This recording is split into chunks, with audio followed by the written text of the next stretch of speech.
تو بھائی رسول اللہ صلی اللہ علیہ وسلم نے پوری زندگی کے اندر آپ علیہ الصلوۃ والسلام سے ثابت ہے، سیدہ عائشہ رضی اللہ تعالی عنہا یہ روایت کرتی کہ ایک دفعہ نبی علیہ السلام اس رات قبرستان گئے۔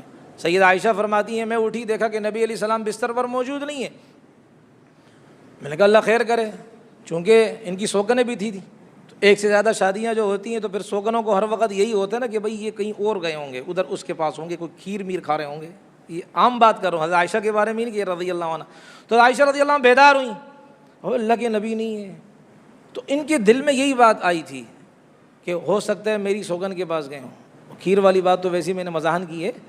تو اسی دوران نبی علیہ الصلوۃ والسلام سے ان کی ملاقات ہو گئی۔ رسول اللہ صلی اللہ علیہ وسلم نے فرمایا عائشہ تمہارے دل میں یہ تھا نا کہ میں کسی اور کے پاس ہوں گا، اللہ کیا تم یہ تمہارا یہ گمان ہے کہ اللہ اور اللہ کا رسول تمہارے ساتھ ظلم کا معاملہ کریں گے؟ ایسی بات نہیں، جبرائیل امین آئے تھے، انہوں نے کہا اللہ کا حکم ہے کہ آپ آئیں۔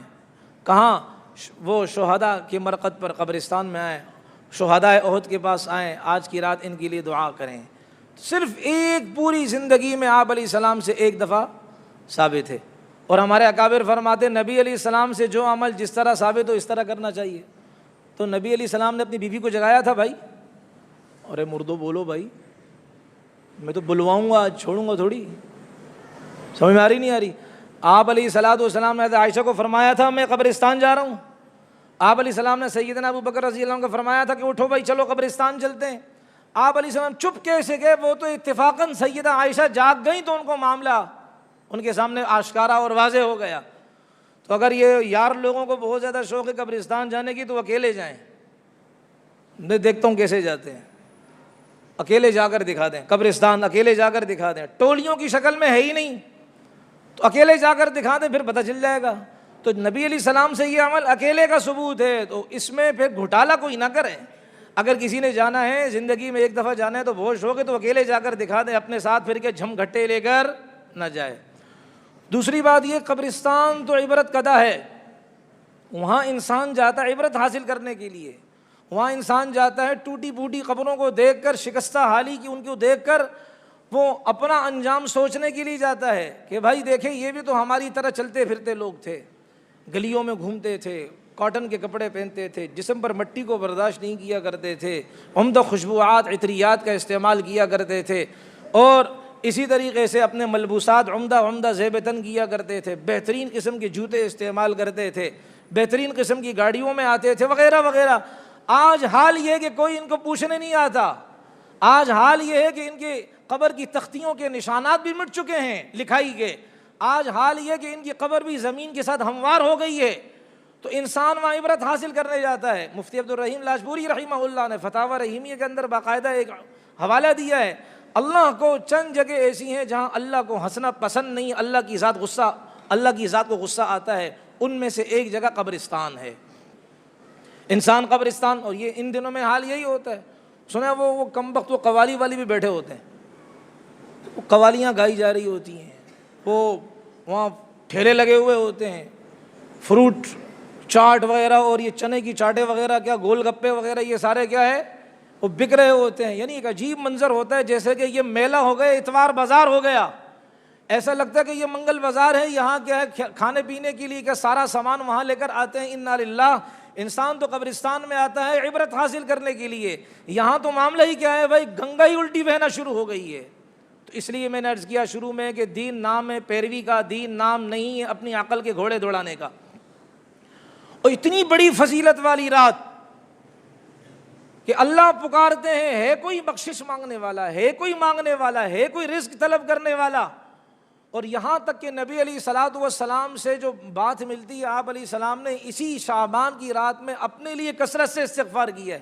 حالانکہ نبی علیہ السلام امت کے لیے کرتے تھے، لیکن اس رات آپ علیہ الصلوۃ والسلام نے اپنے لیے زیادہ کیا۔ وَعَفِّرُ وَجْهِي لِلتُّرَابِ لِسَيِّدِي، میں اپنے چہرے کو خاک آلود کر رہا ہوں اپنے سردار اللہ کے لیے، اپنے چہرے کو اپنے اللہ کے سامنے رگڑ رہا ہوں، اپنی ناک کو، اپنی جبیں اور اپنی پیشانی کو مٹی میں رگڑ رہا ہوں، اس لیے کہ میرا سید، میرا آقا، میرا اللہ راضی ہو جائے۔ رسول اللہ صلی اللہ علیہ وسلم اس رات کثرت سے اپنے لیے بخشش کی دعائیں مانگا کرتے تھے۔ اتنی بڑی فضیلت کی رات، اور پھر یہ ہمارے بھائی یہ دکان والے، اللہ ان کو عقل عطا فرمائے، چند ٹکوں کی خاطر چند پیسوں کی خاطر. جیسے وہ ہمارے بھائی ہیں یہاں ماشاءاللہ، یہ نوجوان لڑکے ہیں، کام کر رہے ہیں قادیانیت کے خلاف، جتنا ہو سک رہا ہے ان سے. بیچ میں بات ایڈ کر رہا ہوں، قادیانیت کو انشاءاللہ ان کی قبر تک پہنچا کے رہیں گے. قادیانیت کے بدبو دار جسم کو چھوڑیں گے ہم بھی نہیں انشاءاللہ. خدا کی قسم کھائی ہم نے. یہ ہمارے نوجوان لڑکے، چھوٹے چھوٹے لڑکے، ان کے تو حال دیکھیں آپ. کہا کہ ہم یہاں گئے، یہ گھومتے رہتے، وزٹ کرتے رہتے کس اسٹور والے کے پاس اور اسی طرح کس بیکری والے کے پاس شیزان اگر رکھی ہوئی ہو تو یہ ان کو ترغیب دیتے ہیں، لٹریچر دکھاتے ہیں، مفتی تقی عثمانی صاحب کا فتویٰ دکھاتے ہیں، حضرت مولانا شہید اسلام مولانا یوسف الدانی شہید رحمۃ اللہ علیہ کا فتویٰ دکھاتے ہیں. یہ دیکھو، یہ فرماتے ہیں کہ قادیانیت کی شیزان کی خرید و فروخت کرنا حرام اور ناجائز ہے. کہا کہ ہم باٹواں اسپتال کے پاس گئے، وہاں کوئی پٹھان کی دکان ہے، اس کے پاس شیزان رکھا ہوا تھا. دیکھو دلیل دیکھیں ان کی. کہا کہ ہم نے کہا بھائی یہ شیزان والے ہیں. کہا بھائی یہ تو کافر ہے، سستا بیچ رہے، تم اس سے سستا بنا کر ہمیں دو، ہم تم سے لے لیں گے. یعنی عقل کے یہ پیسوں کے اتنے پجاری بن چکے ہیں. 2 روپیہ سستا سودا بیچنے والا قادیانیت کی تبلیغ جس سے ہوتی ہے، اسے ان 2 روپے بچانے کی اتنی فکر لگی ہوئی ہے کہ امت بھاڑ میں جائے. امت مرتد ہوتی ہے تو ہونے دو. امت میں اگر قادیانیت کا زہر پھیلایا جا رہا ہے تو پھیلائے جانے لگے، ہمیں اس سے کیا؟ ہم تو عبد الدینار اور عبد الدرہم ہیں، ہم تو پیسوں کے پجاری ہیں، ہم تو چڑھتے سورج کو سلام کرنے والے ہیں.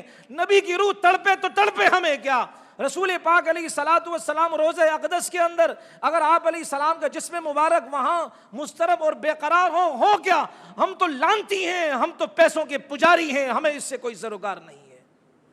آج مسلمان اتنا ڈیپ ہو چکا ہے، اتنا گر چکا ہے، پیسوں کی خاطر اس نے نبی کی ختم نبوت کے سودے کرنا شروع کیے، پیسوں کی خاطر قوم کی بیٹی کے جسم کو بیچنا شروع کیا، پیسوں کی خاطر ملک کو بیچنا شروع کیا، پیسوں کی خاطر نہ اپنی عزت دیکھی، نہ ناموس دیکھی، نہ اپنی بلندی دیکھی، نہ اپنی عزت دیکھی، سب کچھ کو فروغ کرنے لگ گیا مسلمان آج.